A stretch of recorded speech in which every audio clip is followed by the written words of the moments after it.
कभी हार मत मानो। स्टीव जॉब्स की कहानी बहुत साल पहले अमेरिका की धरती पर एक बच्चा जन्मा। उसका नाम था स्टीव जॉब्स। यह बच्चा सामान्य नहीं था। जन्म से ही उसकी कहानी कठिनाइयों से शुरू हुई। जन्म देने वाले माता पिता उसे पाल नहीं सकते थे, इसलिए उन्होंने उसे गोद देने का फैसला किया। पहले परिवार ने कहा कि वे लड़का नहीं लड़की चाहते हैं। यह उसके जीवन की पहली अस्वीकृति थी, लेकिन आखिरकार एक साधारण परिवार पॉल और क्लारा जॉब्स ने उसे अपनाया और उसे घर दिया। स्टीव कैलिफोर्निया के छोटे से घर में बड़ा हुआ।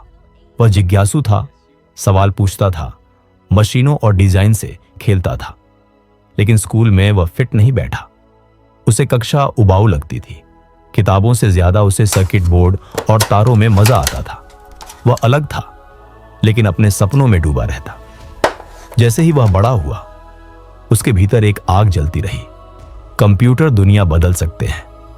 कॉलेज गया, लेकिन पढ़ाई छोड़ दी। फिर भी कक्षाओं में चुपके से बैठता और सीखता रहा। उसे ग्रेड की परवाह नहीं थी, उसे प्रेरणा चाहिए थी। 21 की उम्र में उसका साथ मिला उसके दोस्त स्टीव वॉजनियाक का। दोनों ने मिलकर गैराज में काम करना शुरू किया। उनके पास पैसे नहीं थे, लेकिन सपने थे। यहीं से जन्म हुआ एप्पल कंप्यूटर का। उन्होंने एप्पल आई और फिर एप्पल डो बनाया। यह पहली बार था कि कंप्यूटर आम घरों तक पहुंचे। एप्पल रातों रात एक बड़ी कंपनी बन गई। स्टीव जॉब्स एक नायक की तरह दिखने लगे, लेकिन असली परीक्षाएं अभी बाकी थी।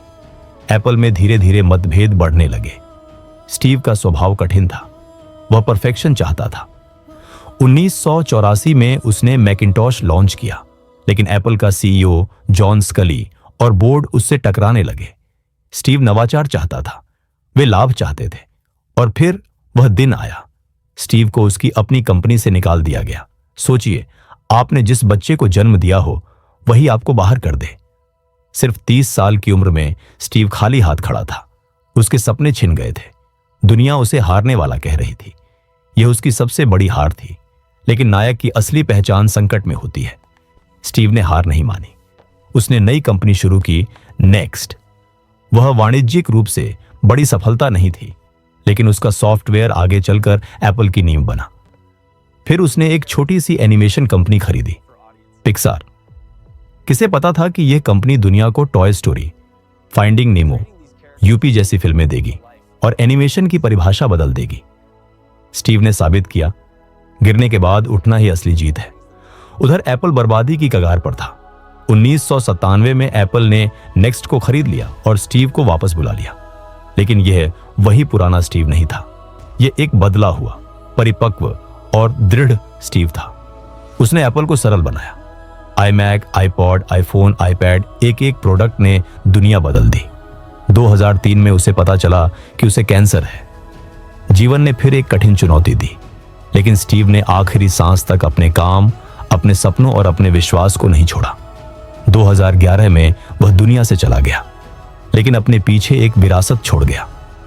स्टीव जॉब्स ने हमें सिर्फ कंप्यूटर नहीं दिए, उसने हमें यह सिखाया कि डिजाइन आत्मा से बात कर सकता है, तकनीक इंसानी हो सकती है और सपने दुनिया बदल सकते हैं। उसने कहा था, your time is limited, so don't waste it living someone else's life. आपका समय सीमित है, इसे किसी और की जिंदगी जीने में बर्बाद मत करो। स्टीव जॉब्स की पूरी कहानी हमें यही सिखाती है, कभी हार मत मानो। चाहे जीवन तुम्हें अस्वीकार करे, लोग तुम्हें गिरा दें या हालात तुम्हारे खिलाफ हों, अगर तुम डटे रहो, सीखते रहो और सपने देखते रहो, तो तुम असंभव को भी संभव बना सकते हो।